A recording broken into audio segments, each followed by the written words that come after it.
So like I love being outdoors and our life was never chaotic, and that kind of is still a common theme that I try to prioritize even as Austin and I grow our businesses is like how do we have the balance so that we can still spend time in nature, go on trips, be with our friends. Like that's really important to us, which feeds into my coaching a lot because that's so not cool. So like if you work for yourself, you're supposed to be killing yourself. And I'm like, that is just no, we don't want to do that. So how do we make money but not kill ourselves in the process?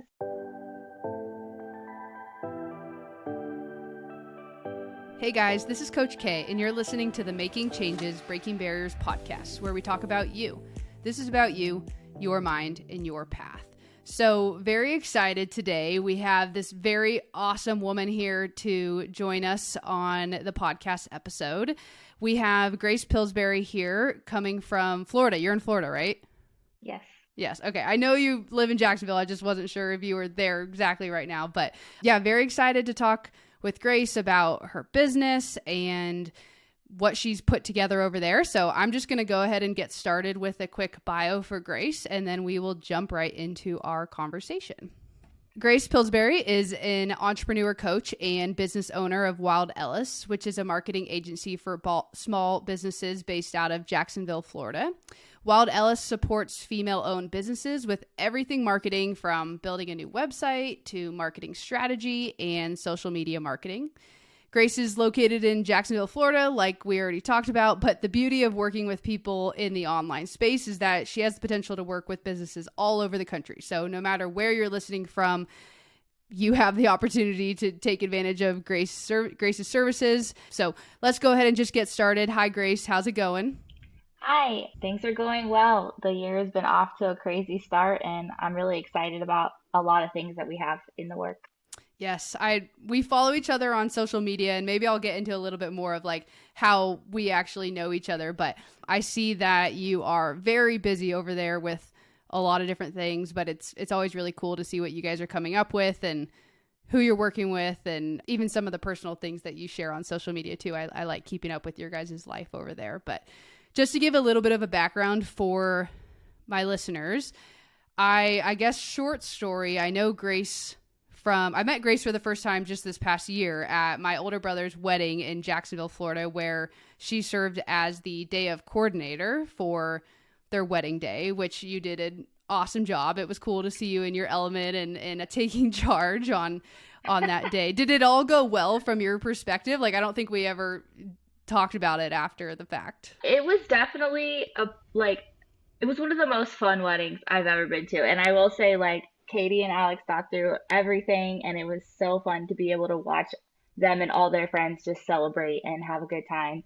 And yeah, I love being big picture, keeping everything in place. So it was a fun night for me too. Yeah, and I know we're gonna talk more about your other business, but is like wedding coordinating, like, is that something that you do normally, or was this just like a favor to a friend sort of thing? The fact that I ended up coordinating someone's wedding and getting paid for it is like a really good example of how a lot of things happen in my life. I am like more so than anyone else in my family, I think I am like the jack of all trades. And people like it's a joke, like a friendly joke with me is that if you need it done, Grace could probably do it. Mostly because I consume a lot of information and I learn things really fast from just like watching. So having been in a lot of weddings and having done florals, I was like, I can coordinate, of course. And being in like marketing, there is an element of event space. And so some of the things like, oh, we need to take out the trash, like that does cross my mind. But I feel like I'm always like, oh, I could do this, I could do that, I could do all of these things. And people kind of just, really? But it's pretty cool to have that skill though, just to be able to be like adaptable enough that you're like, I'll just be able to figure it out, even if I don't know exactly how to do it. Was it easier or harder than you thought it might be? So much harder. I gained a new appreciation for everyone I know who works in the event industry that day. Not because it was so bad or anything, but like, it's just hard. Like, you have to be thinking of so many things at one time and like details that you cannot forget. Like, I was responsible for telling the bride when to go. And I was like, Yeah, I can't mess You this know? up. I can't mess this up. Right. Well, I mean, I was in the wedding party, but from like a spectator's standpoint who was in charge of basically nothing that day, it all went really well, and I agree that it was an awesome wedding. So, I think Yay. you did a good job. Love to hear that. um, yep, yep. Well, and I guess part of the long story too is we do have the family connection as well. Grace is married to Austin Pillsbury, who I know from childhood back in El Dorado Hills, California, where he lived at the time, and I was best friends with his cousin. So we have that weird roundabout family connection too, which is funny, but also It's kind of cool. cool. Yeah, yeah. When I told Austin that you had asked me to be on the podcast, he was like, never in my wildest dreams did I think that this would be happening one day. I know it is pretty. It was cool to meet you in Jacksonville, but then to see Austin actually played music at my brother's rehearsal dinner the night before the wedding, and so that was the first time I had seen him. And I mean, it had to have been at least 20 years, I would think. So I'm not even sure he recognized me. I only really probably recognized him because I knew he was going to be there. But it's just kind of cool to like make those roundabout connections and see people again after such a long time. Yeah. All right. Well, let's learn a little bit more about you. So, as I mentioned in the intro, you are an entrepreneur coach, you own your own business, from wherever you want to start, basically. Like, how did you get to this point where you are now? Well, I definitely didn't have like a normal like life in that our family just always did things kind of unconventionally. Me and both my brothers were homeschooled all of our schooling years. And so being around my dad owning, starting multiple businesses, things that he would run out of our home, things that he would travel to go do. I was homeschooled, so I could tag along and see a lot of it happen in real life. Um, and watching him hire people, manage people, fire people, like I was just kind of around for all of it. And I graduated high school when I was 16. So I had this weird head start. I was like so immature and so young, but they sent me off to college. And I was like, okay, I don't know So how to do anything. how old were you when you started college? I was not 17. Oh my Uh, goodness. so I didn't even know that you could talk to the teachers. I went to my first college class and I just sat there and I did my work and I left. Like just so I had a lot of crazy, weird learning curves.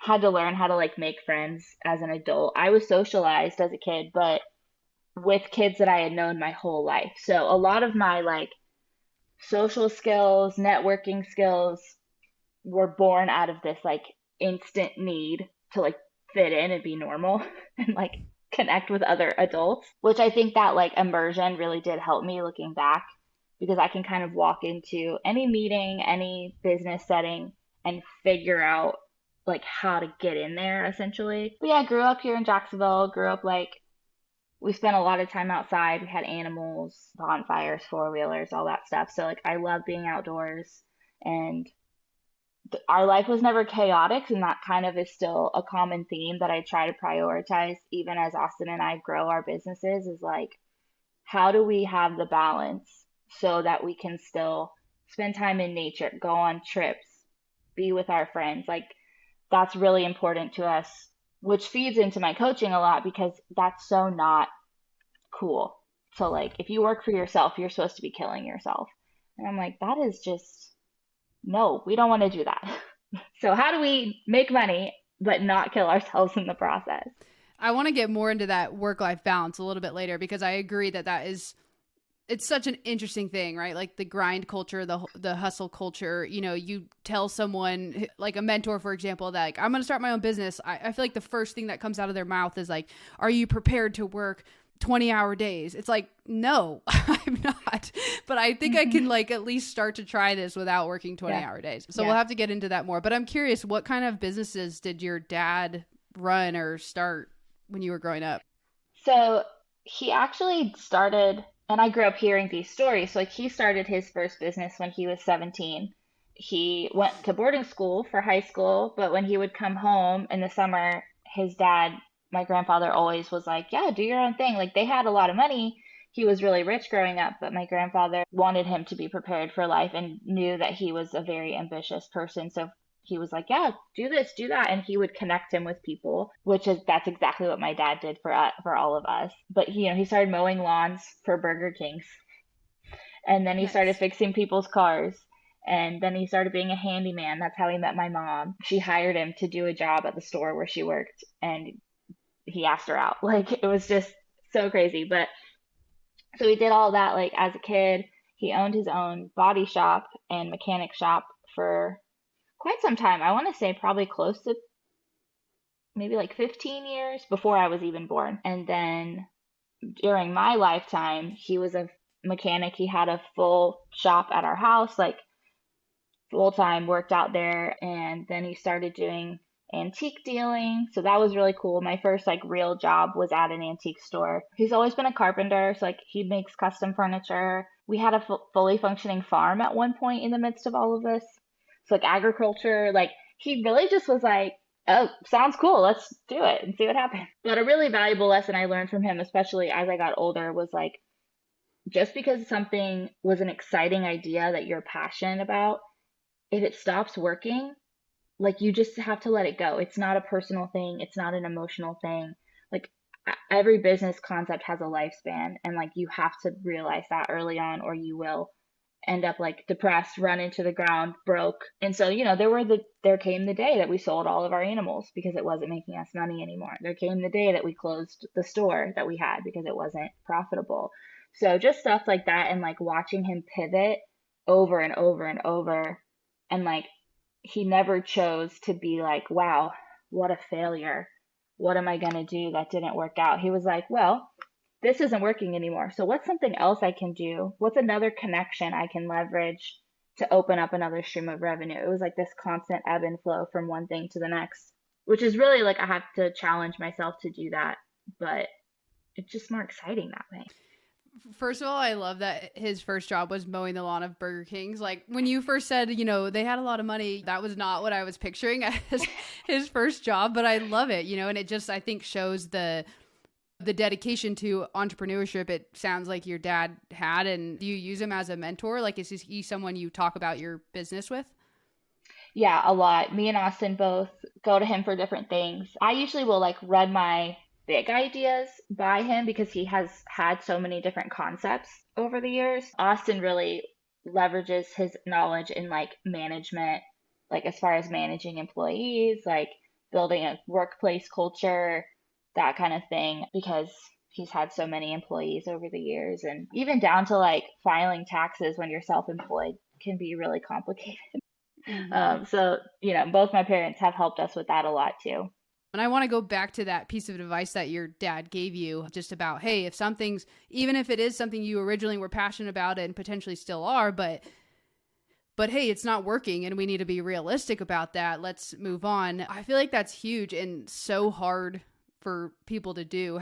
Do you feel like you've had to take that advice and actually put it into play yet in anything that you've tried, like created at this point? No, but I think I'm approaching it honestly, and not so much that I think anything is gonna have to like end, but I think I'm gonna have to change the way I run my business, and I'm coming to terms with the fact that like it doesn't have to look like it did in my imagination for so long for it to be something that I enjoy or something that works.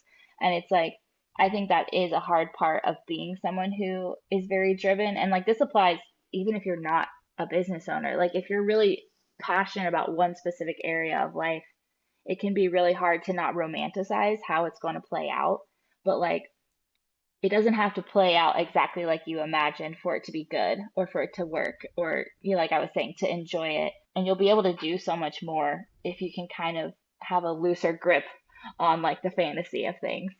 Yeah, and be okay that maybe a part of what you were putting together failed, right? Or like was a loss or Hmm. something along those lines. Like I feel like I'm dealing with that a little bit right now too. Like I've started out with all these ideas and I got most of them in play at this point. There's some that are working well. There's some that I feel, maybe haven't completely grown in the way I've wanted to, but they've grown and I'm enjoying it and let's keep doing it. While there's others that I've very much had to consider, is this worth my time? Even though it Yeah. is something I'm enjoying, but it's like my time is valuable, I have a full-time job. I have all these passion projects. At what point do we kind of just have to like let those things go and feel okay with that and not feel like I failed or it was a bad idea to start, but that's just all part of the process. Yeah. And I think social media makes it so much worse because if you are a person who shares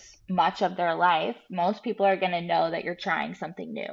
And so if you put out there, hey, I'm doing this thing, or I started a podcast, or I'm coaching people, and then you're like, if it doesn't go anywhere, or if it goes somewhere for a little bit and then it starts to fizzle out, there is that like public exposure of your failure that you're like, well, I don't want anyone else to know that it didn't work. So let me just keep digging in my heels for this thing that may or may not be a dead end.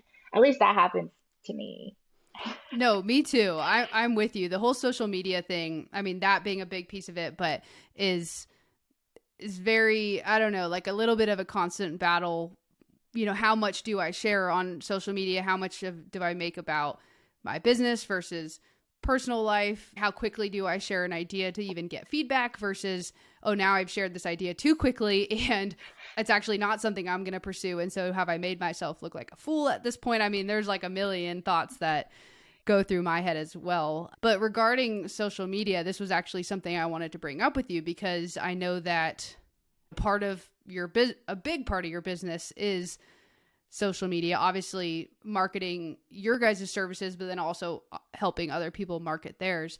So I'm guessing you spend a lot of time on social media. Am I wrong? You are very correct. Okay. I wish I didn't, but I do. If it wasn't for everything you're doing, do you think you would, like from a personal standpoint, or you think you would like pick up Instagram every couple days? I ask myself that question a lot, honestly. I don't know why, but I do.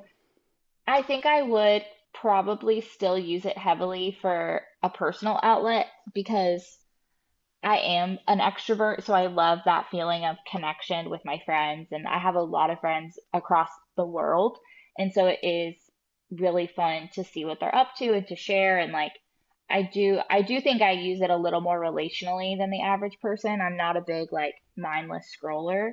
I go on there and have like long ass conversations or like go and just like scroll through my friends' videos, stuff like that. But I definitely I definitely hate that there's like an obligation to it because of my job.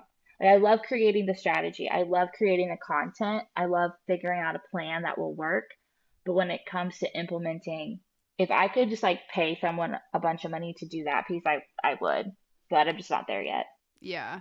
Have you started to do you use the feature on Instagram where you like schedule out posts? Yeah. Yeah. So because we're dealing in so much volume, everything is automated except for Reels. We still like to do those in live in the moment. But for the most part, that's what makes it affordable for our clients is that their majority of their investment is going towards the strategy, the content creation, and like the engagement.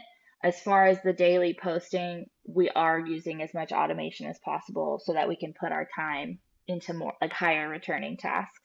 I literally just used the scheduling feature for the first time this weekend and I got all the posts scheduled and I showed Cora my phone. I was like, I'm so proud of myself to do this because Yeah. yeah, I don't know how I just figured that out, but it's just all been a very much a learning process for me. Do you feel, if you don't mind me asking, personally, like what do you find are your biggest struggles with social media or even getting more into like that work-life balance piece? What are some of the things that you feel like you struggle with owning your own business, both as an entrepreneur coach and like as the boss of Wild Ellis? There's a couple things, but I would say like a really big one is social media because it's so instant and like there's this illusion that you're getting real-time access to someone's life. I mean, it's kind of human nature. Like you want to follow the example that you're watching. So if we're following influencers and streamers and these people who literally share every waking moment, your brain is going to start telling you, okay, that's what you should be doing. So then I'm like finding myself making dinner with Austin and being like, wait, and like wanting to Instagram the whole thing. And I'm like, this is not fun. It would be Yeah. way more fun if I was just talking to you and hanging out.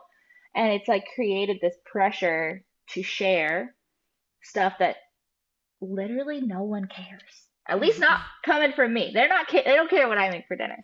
Um, and so I think that is also, I mean, that's a lie, right? Like you're believing this lie of like, I have to perform, I have to show some sort of something that gets you, I don't know, points, social standing. Like, look how cool you are. You share everything that you do. I'm like, I don't know when that became a thing, but it really does. The other main thing is just, like I said before, I consume a lot of information, and I think there's pros and cons to that. Like, there's a lot of knowledge and there's a lot of experts on Instagram that I can learn from, but it's such a fine line between like subconsciously copying other people's work or not having inspiration because your brain is full of just stuff you've already seen done, or just like feeling like, oh, we don't have as many clients as that agency. I wish I could have a content day like that. Or, I wish I could charge that much per hour as a coach. But it's like, okay, well, this girl's been doing that for like 10 years. So that's why she's charging that. You've been doing this for 2 years. And so, but it's exhausting to constantly have to be like giving yourself those pep talks of like, no, this is reality. Yeah, I feel like something that I've done is I've had those same thoughts, and then I look at how many posts that person has. I'm like, oh my God, they have 750 posts. Like I have like 150. They've clearly been doing this for a lot longer than I have. Mm-hmm. But have you found there's things, I mean, you just talked about like a little bit of a pep talk, which I'm sure is effective, but like, are there things that you found help you stay balanced and confident in what you're doing?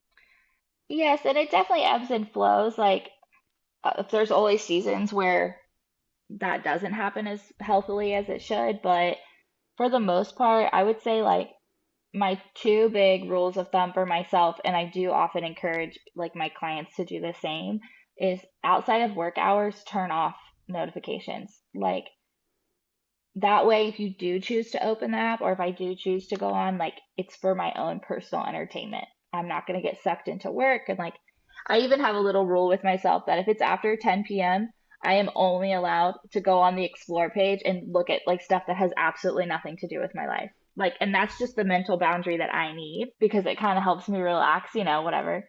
But then the other thing is I'm like focusing on the truth is like a big thing for me.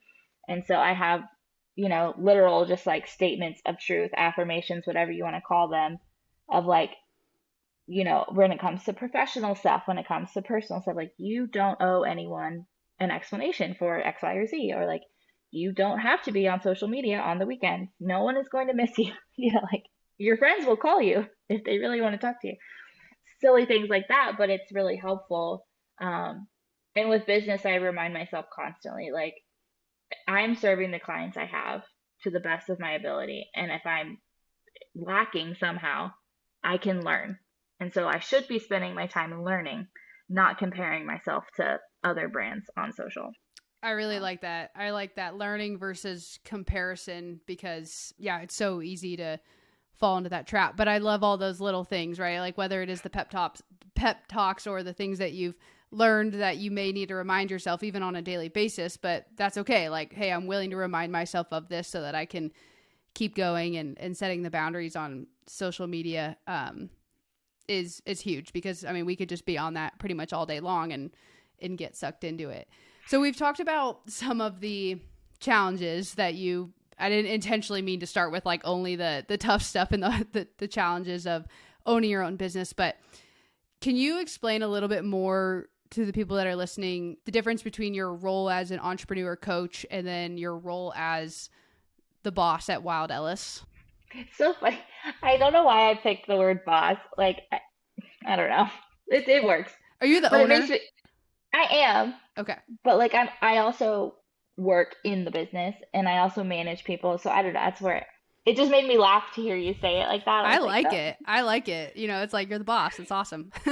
Basically, I would say the focus with coaching, and I'll throw consulting in there because they really do end up going together. But when people are working with me one on one, the focus is really on a specific set of goals or specific problem that needs to be solved. And it's very personal. Like it is very much like a self growth process. We talk a lot about mindset. We talk a lot about like your self esteem, your support system, your daily habits, things like that. Um, More how your lifestyle is impacting your business. A lot of these people are solo entrepreneurs. And so they work for themselves with themselves all the time.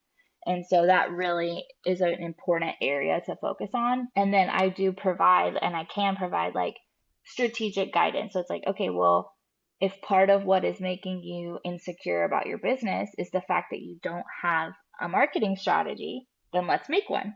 Or maybe there's lack of messaging, clarity. We'll go through the appropriate resources for that. So I try to equip like whatever philosophical problem they're having with a practical solution. Um, and then when we get to that point, Wild Ellis can provide practical agency services to kind of help with that workload of like the content creation, posting, running ads, building a website, all that stuff on the implementation side. We can, make that workload a lot lighter. And then Wild Ellis is very like it's not traditional, but we offer like your standard marketing, digital marketing services. So website, social media marketing, Google Ads, copywriting, stuff like that, graphic design. And those clients usually end up coming in looking for a cookie cutter service. And then when they start working with us, they realize, oh, like you guys take a holistic approach to everything. And so if you say, well, these are our goals for our ads, we might be like, that's great, but that doesn't really line up with other areas of your business right now. So let's figure out how to get everything working strategically together. It's all just pieces of one puzzle that have to fit together, or you're not going to get the results you really want in any of those individual areas. So then those people usually end up becoming consulting clients. So there's this constant back and forth. Um, and I have found the model works really well because what happens in coaching is people are like telling me the ins and outs of their brands. And then when it's time to do something like a website or a logo design, that process happens in half the time because I've already had this intake of all this information. So if I'm writing copy or if I'm passing, assignments on to a graphic designer, it's already in me. So I just pass it along and it just makes everything so much more fluid and it's less of a headache for the business owner to outsource then at that point. I was gonna say, and then you just said it, but I was like, it feels like you figured out the model. But I'm curious, did one of those things come before the other, like when you started this up? Yes. So I started offering social media management. That was the very first service I started doing in volume because I knew I could do it well. And I knew I could teach someone how to help me very quickly, which is what I ended up doing. And then through having like quarterly strategy meetings, I don't know why I put it in quotes, that's what they were. We had these quarterly meetings with our clients, and I realized pretty quickly, okay, these conversations are always about so much more than social media. And they realized that I knew what I was doing. And so they started asking me about other areas of business or like other ideas that they had. And so our social media meetings ended up becoming just like business consulting. So I started offering that very cautiously because I didn't want to like oversell my knowledge at the time because this was 3.5 years ago. So while I was like, yeah, I'll consult with you, I was on the back end, I was like eating up any and all content I could find. I was reading books, I was listening to webinars, I was, taking classes online, like anything I could get my hands on to make sure that I didn't give people bad advice. Because how old was I? I was like 24.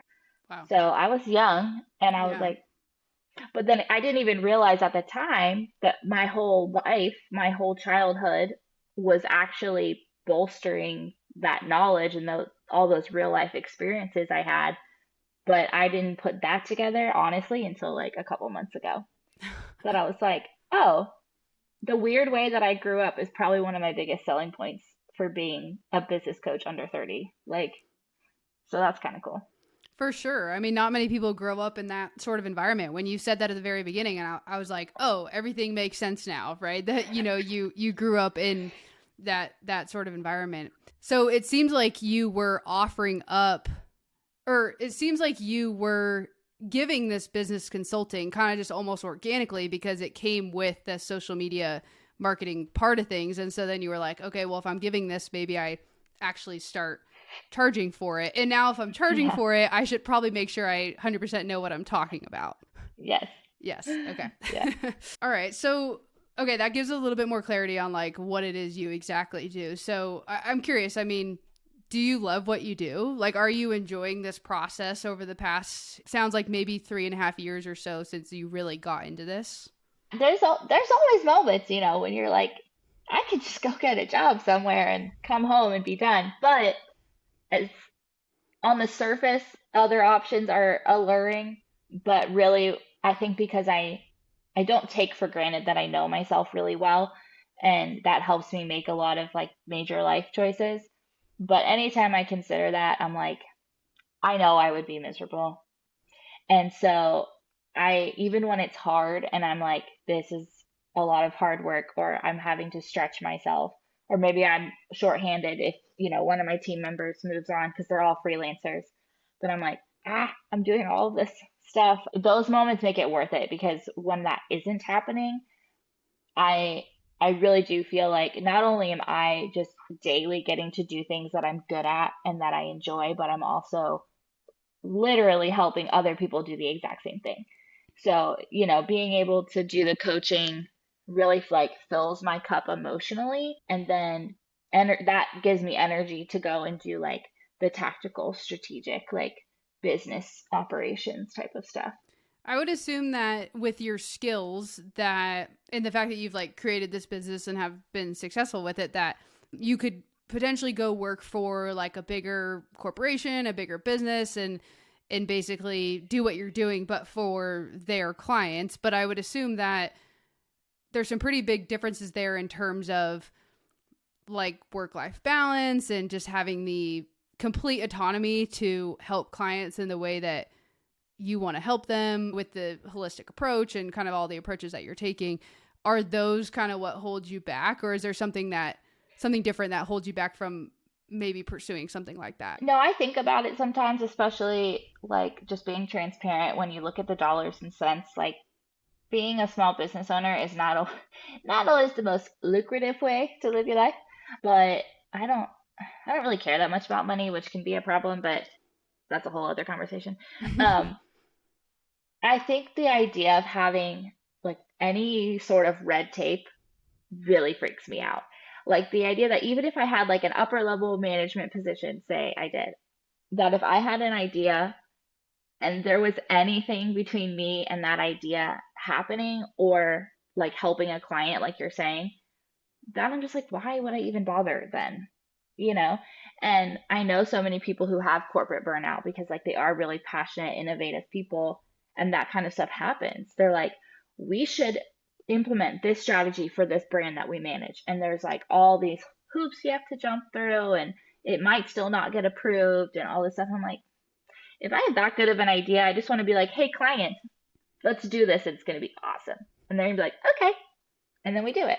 Yeah, I feel like that autonomy piece is huge, and I think especially in coaching, once you get it, it's hard to give it back. Like I know that when I became a head college basketball coach, I worked within a athletic department that did give me a lot of autonomy. I had a lot of autonomy, but within just my program, the women's basketball program, to coach the team like I saw fit, to create the culture that fit our current players and that I saw fit again. Yeah, and just had a lot of autonomy there. Like, obviously had check-ins with management, but it was really never someone standing over my shoulder being like, you need to coach this exact way in terms of X's and O's or culture wise. And yeah, like I was saying before, like once you get that, I think it's really hard to ever ever give it back in terms of coaching. So I could see how those dollar signs might be, you know, hard to look at and be like, why am I not pursuing that? But there's so many other, like the grass isn't always greener on the other side, right? Yes. And, you know, Austin and I are both entrepreneurial, and I don't think that I actually, I can't even say think. I know for a fact that I wouldn't be where I'm at with both brands if it wasn't for him, because he works really hard and he got started before I did. So he kind of laid the groundwork for both of us to be able to be working for ourselves full time, which didn't happen until 2020. I had a full time job. Up until then, doing, I was a florist. So that was another thing. Okay. Um, so, you know, that was really cool. And I was only able to do that because Austin had built his business. I mean, I helped him, but like he was the driving force. And he was like, look, we can pay our bills if you want to quit and put all your energy into this. And like that first year was so crucial to like, you know, not every month.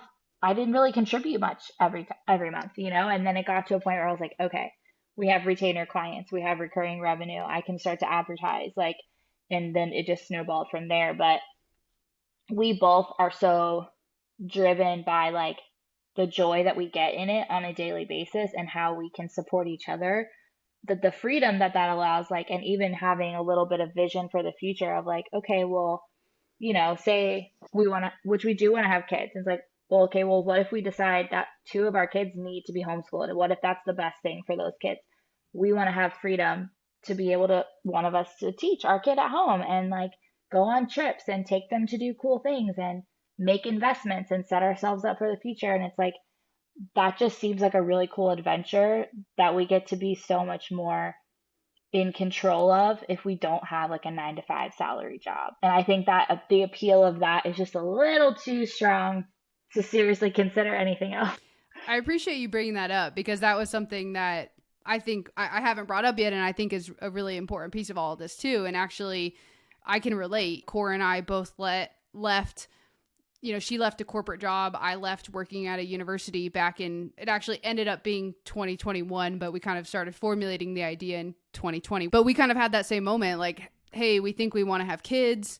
We do still work for someone for our full-time jobs, but it comes with a lot of flexibility. Like we're almost running our own little coaching business within a bigger coaching Yeah. business is kind of how it feels. But we're like, hey, we could take these jobs and it basically gives us the flexibility to both be at home. We can kind of take turns working during the day if we do end up having a little kid. But yeah, being able to have that flexibility and not have to pay for childcare. And I know some people have to do that and don't have the choice to do so, but I feel like is so huge. And obviously something it sounds like you experienced as a kid as well as someone who was homeschooled.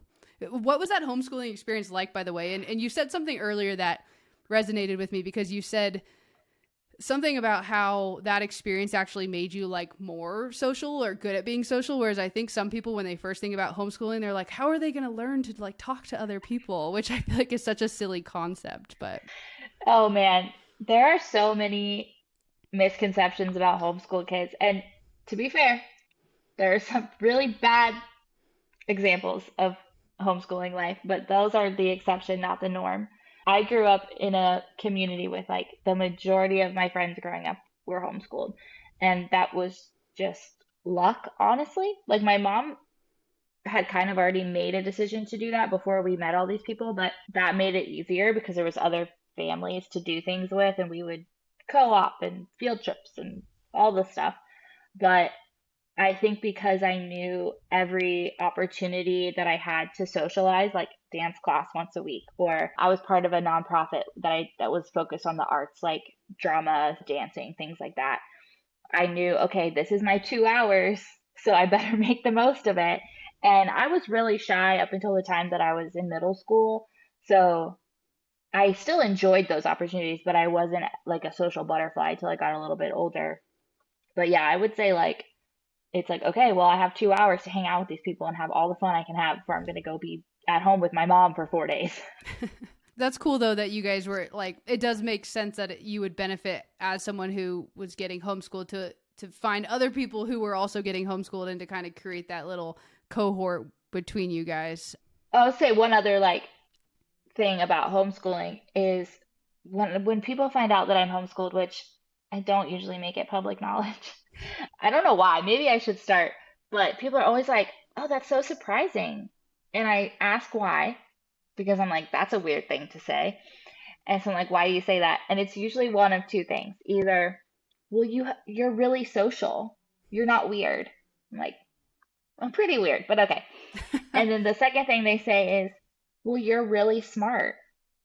And I'm like, yeah, I am. It's so weird. And I'm just like, you don't understand. Like, if you're homeschooled, you still do school.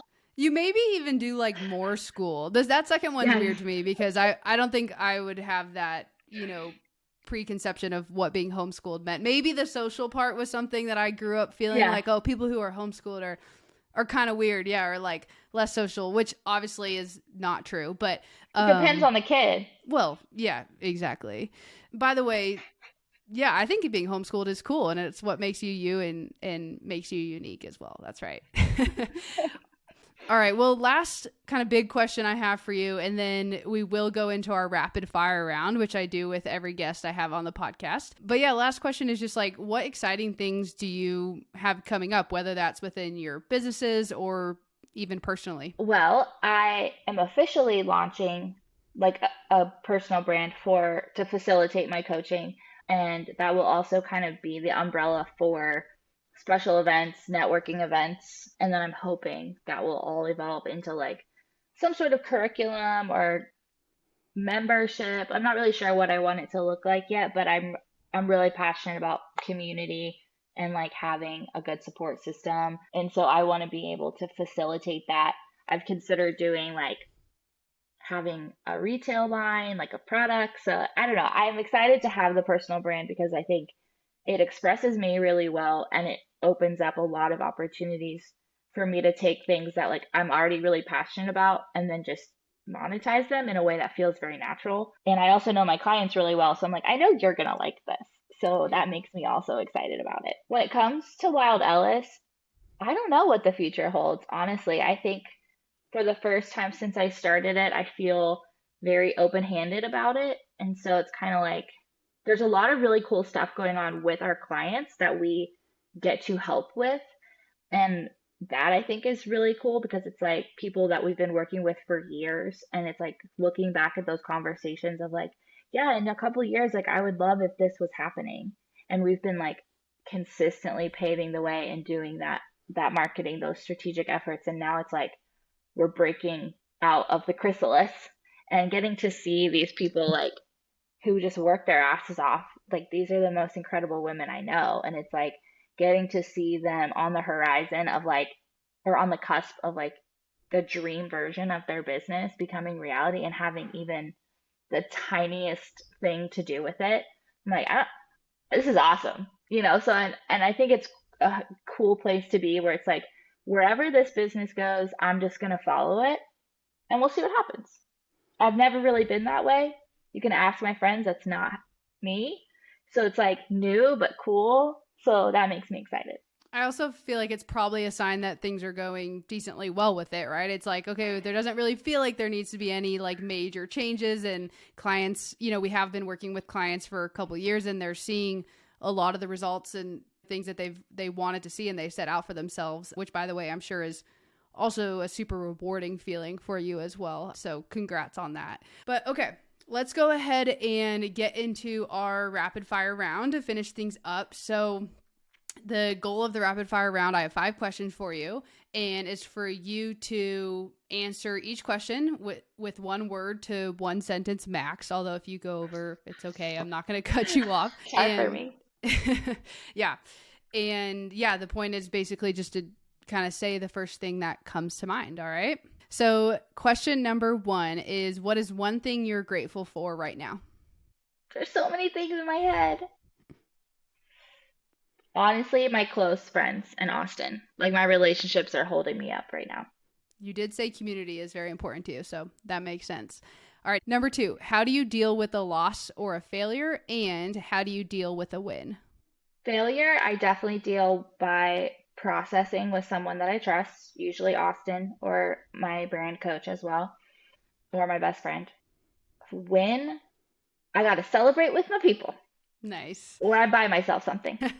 I love it. I also love that you have a coach, by the way. I feel like that's a really important piece that we kind of didn't really talk about, but the fact that like coaches need coaches is a foreign concept to some people, but is so valid. So, Yeah. all right, number 3, what is something that is making you inspired right now? The book I'm reading. Oh, what book? It's called The Secret Thoughts of Successful Women by Valerie Young. It's literally changing my life. Oh my gosh. Okay, I'm going to have to check it out. I love it. Okay, number 4, what's the best advice you have ever received? And maybe we answered this one earlier in our conversation. Ride the wave. Ride the wave. I love it. All right, and last one, what is one thing someone can do today to help them towards a goal of starting their own business? Ask someone to help you. It doesn't have to be a professional. It could be your friend, your mom, your sister. Just ask someone to help you start. Like that could be saying, text me in the morning and tell me I need to go research how to start an LLC. Or I need you to help me figure out how to order product wholesale. Like anything that needs to happen, it doesn't matter what hierarchy you think it is, just ask someone to help you.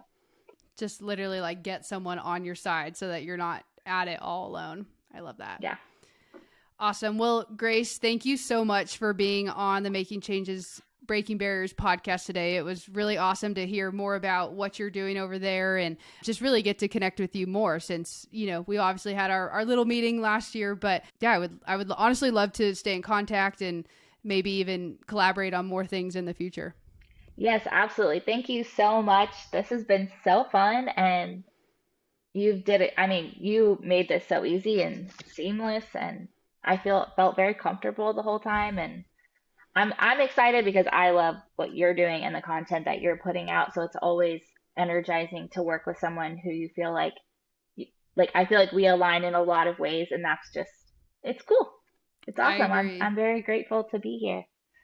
I 100% agree with that. So if you are listening to this podcast and want to learn more about Grace and Wild Ellis and the marketing services that they offer, you can check out both her Instagram at Grace Pills. I'll go ahead and link that in the podcast description, as well as the Instagram page for Wild Ellis, which is just at Wild Ellis.